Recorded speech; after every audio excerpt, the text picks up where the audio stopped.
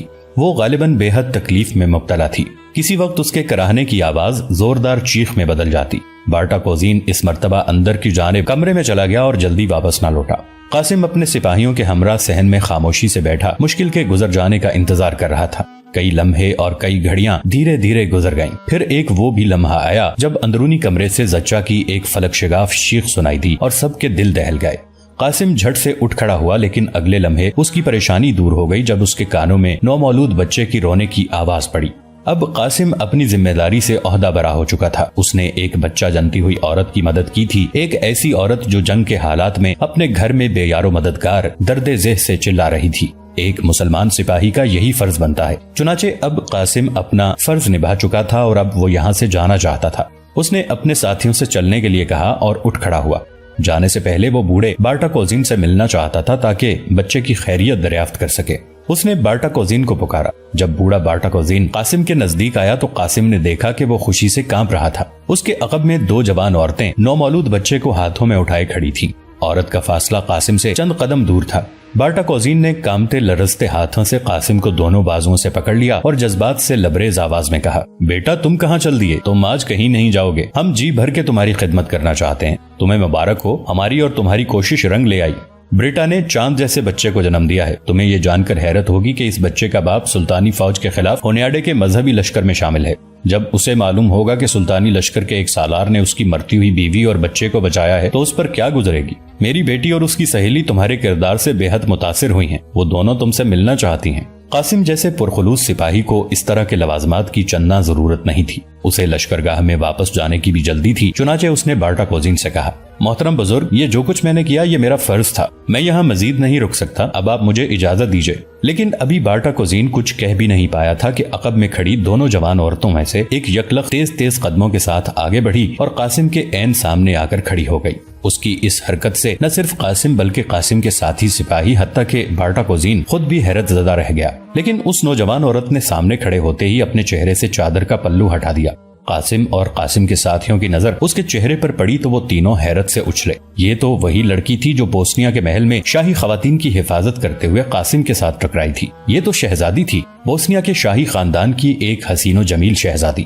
قاسم نے اسے دیکھا تو اس حسین اتفاق پر انگشت بدندہ رہ گیا۔ اس نے سوچا بوڑھے باٹا کوزین کے گھر پناہ لینے والی لڑکی بوسنیا کی یہی شہزادی ہو سکتی ہے۔ حیرت کے مارے وہ کچھ اور تو نہ کہہ سکا، صرف اتنا کہہ کر رہ گیا، آپ؟ جی میں۔ شہزادی مسکرا رہی تھی۔ اس کی آنکھوں میں بیک وقت تشکر، احسان مندی، محبت اور عقیدت کے جذبات تھے۔ وہ اپنے حسین و جمیل چہرے کو اٹھائے قاسم کی جانب بے حد مروب اور متاثر کھڑی تھی۔ اس کی آنکھوں میں قاسم کے لیے عقیدت کے آنسو تھے جو پچھلی رات کے ستاروں کی طرح جھلملا رہے تھے۔ قاسم کو وہ اس انداز میں بہت پیاری لگی، لیکن وہ ایک مسلمان مجاہد تھا۔ اس نے فوراً نظریں جھکا لی۔ شہزادی قاسم سے مخاطب ہوئی، میں سوچ بھی نہیں سکتی تھی کہ مسلمان ایسے ہوتے ہیں۔ ہمارے دربار میں تو کارڈینل جولین نے چند ماہ پہلے پاپائے روم کا پیغام پہنچایا اور مسلمانوں کے متعلق جو تقریر کی وہ مسلمانوں کو اس زمین کے بدترین درندے ثابت کرتی تھی۔ لیکن کل سے اب تک مسلمان سپاہیوں کے انداز و اطوار دیکھ کر مجھے یقین ہو گیا ہے کہ پاپائے روم کا نائب کارڈینل جولین صرف جھوٹ بکتا تھا۔ قاسم بدستور مسکرا رہا تھا۔ اس نے دھیمے لہجے میں کہا، شاید آپ کو یہ جان کر کیسا لگے کہ پاپائے روم کے نائب کارڈینل جولین کو رنگاہ میں نے خود اپنے ہاتھوں سے 2 ٹکڑوں میں کاٹ دیا ہے۔ حالانکہ کارڈینل نے عیسائیوں کی فتح کا دعویٰ کرتے ہوئے معاہدہ شکنی کا گناہ اپنے سر لے لیا تھا۔ میں نے اسے عبرتناک انجام سے دوچار کر کے عیسائی دنیا کے سامنے ثابت کر دیا ہے کہ عیسائیت اپنے دین سے گمراہ ہو چکی ہے۔ محترم شہزادی، آپ یقین کیجئے کہ اسلام کے سائے میں سلگتے جسموں کی ٹھنڈک اور چٹکتی روحوں کی تسکین موجود ہے۔ قاسم کی بات سن کر باٹا کوزین ایک قدم آگے بڑھا اور کہنے لگا، قاسم بن ہشام، کیا تمہارے مذہب میں کوئی ایسا بوڑھا شخص بھی داخل ہو سکتا ہے جس نے اپنی تمام گزشتہ عمر عیسائیت پر گزاری ہو؟ باٹا کوزین کے جملے سے قاسم چونک گیا اور اس کی آنکھوں میں خوشی کی لہر نظر آئی۔ اس نے فوراً باٹا کوزین کی جانب مڑ کر دیکھا اور بوڑھے باٹا کوزین کے دونوں ہاتھ تھام لیے۔ ہمارے مذہب میں کوئی بھی شخص اپنی سانس کے آخری لمحوں میں بھی داخل ہو سکتا ہے۔ میں آپ کو اسلام میں خوش آمدید کہتا ہوں۔ آپ میرے ساتھ چل کر ہمارے سلطان سے ملیے اور سلطان معظم کے ہاتھ پر اسلام قبول کیجئے۔ لیکن باٹا کوزین کا جواب سن کر قاسم اور بھی حیران ہوا۔ بوڑھے باٹا کوزین نے کہا، نہیں، میں تمہارے ہاتھ پر اسلام قبول کروں گا۔ مجھے عرصہ دراز سے حق کی تلاش تھی۔ میں نے اسی پیاس کو بجھانے کے لیے بہت دور دور کے سفر کیے، لیکن تمہارے ساتھ چند باتیں کر کے مجھے یوں محسوس ہوا جیسے میری تشنگی پہلی مرتبہ بجھنے لگی ہے۔ میرے لیے جس قدر قابل احترام تم ہو تمہارا سلطان نہیں ہو سکتا۔ اب قاسم کے لیے یہاں رکنا ناگزیر ہو گیا تھا۔ اسے باٹا کوزین کو مسلمان کرنا تھا۔ وہ سوچ رہا تھا کہ صرف کلمہ پڑھا دینے سے کسی شخص کو مسلمان نہیں کیا جا سکتا، اس کے لیے ضروری ہے کہ نو مسلم کو اسلام کے نظام توازن کے بارے میں بتایا جائے۔ چنانچہ قاسم نے بوڑھے باٹا کوزین سے کہا، ٹھیک ہے محترم بزرگ، آپ مجھے اس وقت کچھ دیر کے لیے اجازت دیجیے تاکہ میں اپنی لشکرگاہ تک ہو آؤں۔ میں مغرب کے بعد دوبارہ آپ کے در دولت پر حاضری دوں گا اور اس وقت اسلام قبول کرنے سے متعلق ضروری معلومات سے آپ کو آگاہ کروں گا۔ ٹھیک ہے، آپ رات کا کھانا ہمارے ساتھ کھائیں گے اور پھر دیر تک ہم لوگ باتیں کر سکتے ہیں۔ یہ الفاظ بوسنیائی شہزادی کے تھے۔ اگرچہ اس شہزادی نے تبدیلی مذہب کا کوئی اندیا نہیں دیا تھا، تاہم قاسم کے دل میں یہ بات گھر کر گئی تھی کہ اب بوسنیائی شہزادی بھی اسلام کی طرف ضرور مائل ہوگی۔ بہتری کے اسی خیال کے تحت اس نے واپس آنے کا ارادہ کیا اور ان لوگوں سے اجازت لی۔ وہ باٹا کوزین سے اجازت لے کر اپنے ساتھیوں کے ہمراہ سیدھا لشکرگاہ کی جانب آیا، جہاں مسلمان سپاہی انتہائی خوش و خرم تھے۔ وارنا سے لے کر بوسنیا تک ہر شہر اور ہر علاقہ انہوں نے فتح کر لیا تھا۔ سربیا کا بادشاہ جارج برنیکووچ، جو لارڈ سٹیفن کے بعد تخت نشین ہوا تھا، لارڈ سٹیفن کے برعکس مسلمانوں کا جانی دشمن بن گیا تھا۔ حالانکہ لارڈ سٹیفن کی ایک بہن بایزید یلدرم کی بیوی تھی اور اس کی بیٹی شہزادی سروین سلطان مراد خان ثانی کی ملکہ تھی۔ اس جنگ میں جارج برنیکووچ کو بھی شکست ہوئی تھی اور سلطان نے سربیا کا ملک مکمل طور پر اپنی سلطنت میں شامل کر لیا تھا۔ قاسم لشکرگاہ میں داخل ہوا تو اس کے ذہن میں یہی خیال موجزن تھا کہ سلطان نے فی الوقت بوسنیا تک پہنچ کر اپنی موجودہ فتوحات کا سلسلہ مکمل کر لیا ہے اور اب سلطان واپس ادرنا جانے کا ارادہ رکھتا ہے۔ قاسم سوچ رہا تھا کہ وہ کسی نہ کسی طرح سلطان سے اجازت لے کر البانیہ کی جانب چلا جائے اور اپنی محبت یعنی مظلوم مارسی کو سکندر بیگ کے خونی پنجے سے چھڑا لائے۔ اس نے سوچا کہ کل کسی وقت سلطان سے ملاقات کر کے اپنی خواہش کا اظہار کرے۔ مغرب کی نماز سے فارغ ہو کر قاسم پھر شہر کی جانب چل دیا۔ اس بار وہ اکیلا تھا۔ اس کا رخ بوڑھے باٹا کوزین کے گھر کی جانب تھا اور پھر کچھ ہی دیر بعد وہ باٹا کوزین کے مکان میں اس کے ہمراہ بیٹھا باتیں کر رہا تھا۔ باٹا کوزین کی بیٹی اس پڑوسی خاتون کو بھی اپنے گھر منتقل کر چکی تھی جس نے آج ایک خوبصورت بچے کو جنم دیا تھا۔ بوسنیا کی بے پناہ حسین شہزادی بھی قاسم کی منتظر تھی۔ باٹا کوزین کے دونوں نوجوان بیٹے وینس کے جہازوں پر ملازم تھے اور دونوں اپنے بیوی بچوں سمیت وینس کے شہر میں رہائش پذیر تھے۔ اس کی اکلوتی بیٹی بیوہ تھی جس کا نوجوان شوہر 1 سال قبل مسلمانوں کے خلاف جنگ میں مارا گیا تھا۔ باٹا کوزین کی بیٹی بھی جوان تھی۔ بوسنیا کی شہزادی جب محل میں گرفتار ہونے کے بجائے زندہ سلامت نکل آئی تو اس نے اسی لڑکی کے پاس پناہ لی۔ اب صورتحال انتہائی دلچسپ تھی۔ باٹا کوزین اور اس کی بیٹی اسلام قبول کرنے کا فیصلہ کر چکے تھے، جبکہ شہزادی ابھی تک شش و پنج میں مبتلا تھی۔ کچھ دیر بعد باٹا کوزین قاسم کو کھانے کے کمرے میں لے گیا، جہاں دسترخوان پر قاسم، باٹا کوزین، بوسنیائی شہزادی اور باٹا کوزین کی بیٹی ایک ساتھ کھانا کھانے کے لیے بیٹھ گئے۔ آپ کے سلطان نے عیسائی عبادت گاہوں کے بارے میں کیا حکم دیا ہے؟ کیا چرچ گرا دیے جائیں گے؟ سنا ہے مسلمان اپنے مذہب کے معاملے میں بے حد متشدد ہوتے ہیں۔ سلطان نے تو حکم دیا ہے کہ سربیا اور بوسنیا میں جہاں جہاں مسجد بنائی جائے اس کے ساتھ ایک چرچ بھی بنایا جائے تاکہ عیسائیوں کو عبادت میں دشواری نہ ہو اور وہ تمام چرچ جو پہلے سے موجود ہیں ویسے کے ویسے رہنے دیے جائیں۔ یہ تو بڑا عمدہ اقدام ہے۔ اس کے برعکس ہونیاڈے نے کہا تھا کہ وہ سربیا اور بوسنیا میں یونانی چرچ گرا کر رومن کیتھولک مذہب کے چرچ بنوا دے گا۔ قاسم اور بوسنیائی شہزادی کے مابین بہت عمدہ مکالمہ جاری تھا۔ بوڑھا باٹا کوزین ان کی باتیں غور سے سن رہا تھا۔ اس نے جھجکتے قاسم سے ایک سوال کیا، خداوند یسوع مسیح اور اس کے ماں باپ کے بارے میں تمہارا مذہب کیا کہتا ہے؟ قاسم کے ہونٹوں پر ایک دلفریب مسکراہٹ پھیل گئی۔ وہ بولا، ہم انہیں خداوند نہیں کہتے بلکہ اللہ کا برگزیدہ نبی مانتے ہیں اور انہیں حضرت عیسیٰ علیہ السلام کہہ کر پکارتے ہیں، اور ان کی والدہ ماجدہ کو ہم حضرت مریم علیہ السلام کہہ کر پکارتے ہیں۔ اسلام اس عقیدے کو ہی نہیں مانتا کہ خدا تقسیم ہو سکتا ہے یا کسی انسان کا باپ بن سکتا ہے۔ قاسم کی بات پر شہزادی نے چونک کر کہا، یہ کیا بات ہوئی؟ اگر خداوند یسوع مسیح خداوند خدا کے بیٹے نہیں تو پھر وہ کس کے بیٹے ہیں؟ کیا آپ ان کے باپ کا نام جانتے ہیں؟ شہزادی کے سوال سے قاسم کے چھکے چھوٹ گئے۔ اب بھلا وہ کیا کہتا اور کس کا نام بتاتا؟ اگر وہ یہ کہتا کہ حضرت عیسیٰ علیہ السلام بغیر باپ کے ایسے ہی ایک ماں کے پیٹ سے پیدا ہو گئے تو پھر بھی شہزادی مطمئن نہ ہوتی۔ نہ جائے رفتن نہ پائے ماندن کی اسی کیفیت میں قاسم کو بولنا پڑا۔ دراصل یہ کہہ دینے سے کہ عیسیٰ علیہ السلام خدا کے بیٹے ہیں، خدا تعالیٰ کی ذات ایک جسمانی پیکر میں ڈھلی ہوئی دکھائی دیتی ہے، جبکہ خدا تو کسی جسم کا محتاج نہیں۔ یہ زمین و آسمان خدا کا ظہور ہے۔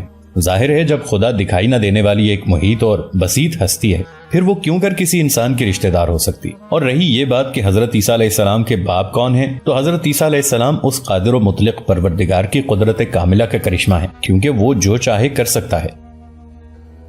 دوستو، آج کے لیے اتنا ہی۔ اسی کہانی کی اگلی قسط کے ساتھ بہت جلد آپ کی خدمت میں حاضر ہوں گے۔ نیچے کامنٹ سیکشن میں اپنی رائے کا اظہار ضرور کیجیے گا۔ ہمارے اس چینل کو سبسکرائب کر کے نیچے موجود بیل آئیکن کو بھی ضرور کلک کیجیے گا۔ اگلی ملاقات تک کے لیے ہمارا اور آپ کا اللہ نگہبان۔